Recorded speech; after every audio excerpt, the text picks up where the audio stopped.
We have extra information that I want to share it with you guys over here. We have a platform in order for you, in order for us to help you to understand these topics. Okay, now I'm gonna share with you some information that I have over here available. Let me open this page. It's opening, it's opening. It's gonna take a while.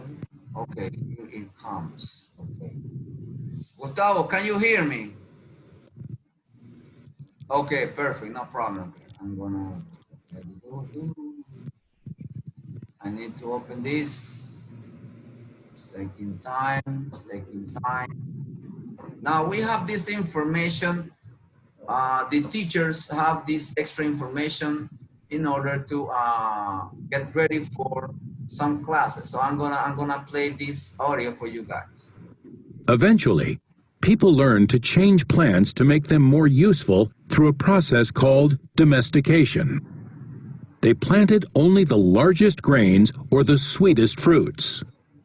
The domestication of plants led to the development of agriculture or farming. For the first time, people could produce their own food. This development changed human society forever. Early domestication. Over here, as you see, this is the graphic where the early domestication begins in this area, okay? Let me go back, let me go down. Okay, over here, there is a question I'm gonna ask you guys, okay? Location, where was rice domesticated? Was rice in which one, please? Africa? No. It was on a type of Asia, one of the two Asias. Southwest or southeast? Which one? Southeast. Southwest, okay, let me see, let me see. Check. No. Correct. Southeast. It's this one then. It's this one. Let me go back in southeast. Check. Correct. In southeast. And let me go back over here. So it's over here. And rice, because it's the rice. They said rice is, se refieren al arroz, okay? Yes. Over here there are some other information, but this one is not important. I wanna go and move to this one. Over here, this information that is interesting in order to complete all the information that we have gathered here. Okay, this one. How important was the farming and how this changed our society, okay? Main idea. Farming changed societies and the way people lived. Farming changes societies. The Neolithic Revolution brought huge changes to people's lives. With survival more certain, people could focus on activities other than finding food. Domestication of plants and animals enabled people to use plant fibers to make cloth. The domestication of animals made it possible to use wool from goats and sheep and skins from horses for clothes. After the Neolithic Revolution, people used animals to help them farm the land. People also began to build permanent settlements. As they started raising crops and animals, they needed to stay in one place instead of continuing to travel in search of new food sources. Then, once people were able to control their own food production, the world's population grew. In some areas, farming communities developed into towns. Early economies.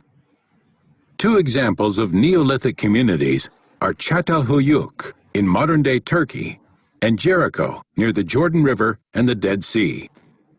These towns had traditional economies.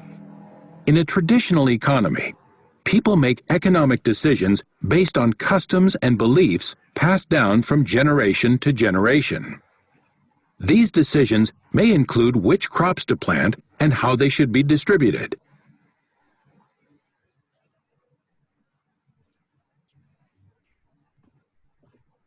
Hold on, guys. Hold on. Early farming society, this one. Okay, this is not over here. Okay, hold on. Now play this one. Pay attention to this. An early farming society. The village of Çatalhöyük in modern Turkey is one of the earliest farming villages discovered. Around 8,000 years ago, the village was home to about 5,000 to 6,000 people living in more than 1,000 houses. Villagers farmed, hunted and fished, traded with distant lands, and worshipped gods in special shrines. Okay, let's move on, guys. Because I want to go to this. Oh my God, something's wrong with this. Oh, Jesus Christ. It's stuck. Gustavo, can you hear me, Gustavo? Yes, okay. I don't. Teacher, we can hear you. Yes, thanks. Oh, it's stuck. Now sometimes, technology are like this. Let me see, how can I fix this? It's not even responding here. Okay. This here. Go back here. Okay, this is what I wanted to show you. Here, it's the megaliths. The megaliths. Okay, let me go back. Here. Here it is. This section, guys. Pay attention to this, guys, okay? Religious practices. As populations of towns grew, groups of people gathered to perform religious ceremonies. Some put up megaliths. Megaliths are used as monuments or as the sites for religious gatherings. Stonehenge is a prehistoric site located in England that dates to 3000 to 1520 BC. Scientists, historians, and archaeologists have long disagreed about the exact purpose of Stonehenge. Some argue that it was a megalith that served as a monument to the dead, while others claim that it served a religious purpose. Yet others believe it helped ancient peoples predict astronomical changes, such as lunar eclipses. Early people probably believed in gods and goddesses associated with the four elements: air, water, fire, and earth, or with animals. For example, one early European group honored a thunder god, while another group worshipped bulls. Some scholars also believe that many prehistoric peoples prayed to their ancestors. People in some societies today still hold many of these same beliefs. Many communities and religions have practices and structures that guide what happens when a person dies. At Çatalhöyük, for example, flesh was removed from the body, and the bones were then bleached and buried in the floors of homes. Okay, now let's watch this video. It's a very short video. It says about the religions, ceremonies they used back in those days. Yes. That is scary. Yes, it is. Sure. But back in those days that was normal. Eso era normal en esos tiempos. Teacher, there's only missing 8 minutes. No, don't worry. We have enough time. Don't worry. En toda película de miedo es porque el protagonista vive encima de un cementerio. Sí, así mismo es. Okay, now let's watch this. It's only 1 minute.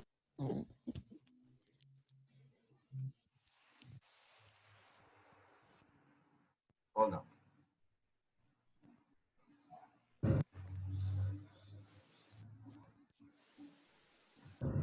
When in our evolution did we first realize that all must die, and that death might not be the end? The earliest clues are prehistoric. Tens of thousands of years ago, before we learned to farm or write, we buried our dead with ritual. We don't know the very earliest earth burials, but there are certainly some earth burials that go back at least 40 or 44,000 years, and more recently archaeologists have found some that go back much beyond that. Despite the enormous gulf of time, archaeologists have found clear signs of concerns much like our own. They must have had a reverence and a respect for the dead, because fossilized remains of plants and leaves and moss remain in these graves, suggesting that they made some provision so that the graves would be comfortable.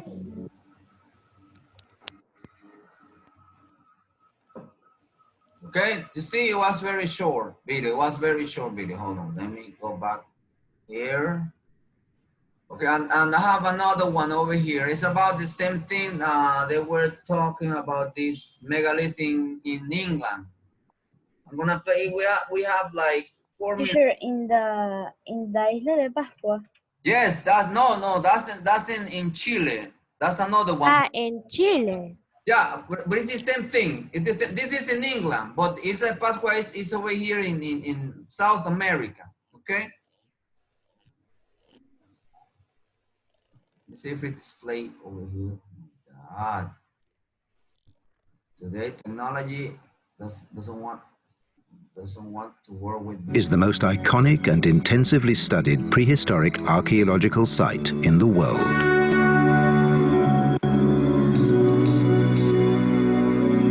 For centuries, the site has generated curiosity and wonder.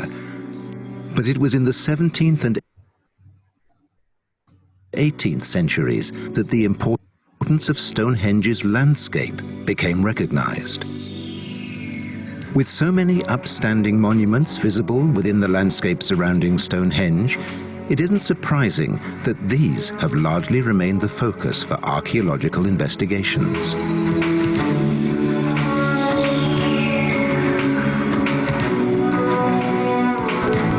The construction of Stonehenge commenced approximately 5,100 years ago. Repeatedly modified, it reached its recognizable form about 3,600 years ago. But the landscape of Stonehenge reveals evidence from 10,000 years of activity, starting during the Mesolithic and leading all the way to the present day. The majority of previous studies within the Stonehenge landscape have focused mainly on the upstanding monuments that remain visible today. However, much more is buried and not visible at the surface. Advancements in the technology for investigating archaeological landscapes by the Ludwig Boltzmann Institute made it possible to explore the entire hidden landscape at a high resolution, starting in 2010. By mounting a wide array of equipment to vehicles such as quad bikes, and by linking the collection of data to GPS satellite navigation, it was possible to undertake a survey at a scale and resolution that had never been attempted before. It became possible for the first time to get additional information about known sites within the landscape and to fill in the gaps between monuments. A total of approximately 12 hectares was surveyed between 2010 and 2014. The ambitions of the Stonehenge Hidden Landscapes project were achieved through European cooperation with an international team. You can look it up in internet, and it says uncovering the secret of Stonehenge. Okay. Of the Ken. Yeah, you can look it up over there and try to expand your knowledge about this topic. Now tomorrow. Or not slash. Yes, slash.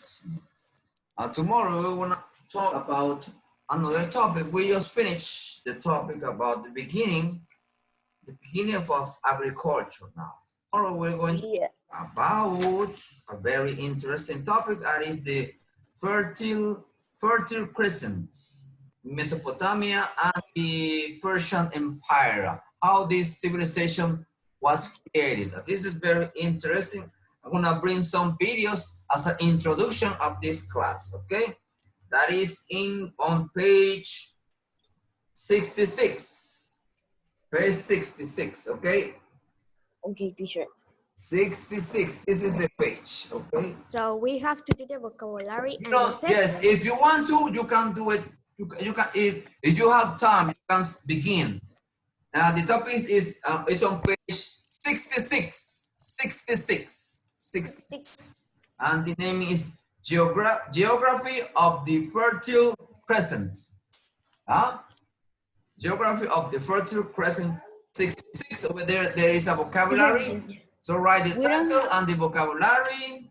And the words are, there are 1, 2, 3, 4, 5, 6, 7 words, okay, as a vocabulary, okay, guys?